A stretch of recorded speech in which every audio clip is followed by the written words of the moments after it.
深夜大量火光从铁皮屋猛烈窜出，哦哟，好大！为什么那么大？大量黑烟直窜天际，从右快速飘到左，90多名消防人员紧急布设水线。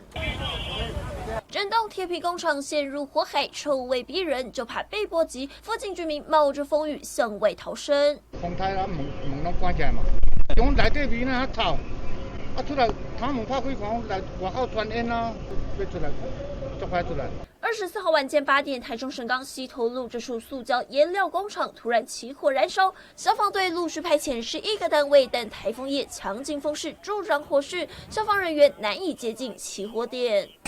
都没有上班，他是我们的仓库，还有一些是帮东放东西的。它后面有木器工厂，对面有蜡烛工厂，然后这边是抓枪，他们现在在阻隔而已。所以我们附近的民众非常的担心，说会影响到他们的财产。据了解，工厂内放有大量塑胶颜料，燃烧面积多达2000平方公尺，所幸里头没有员工，无人伤亡。民视新闻王俊彦、申监金山台中报道。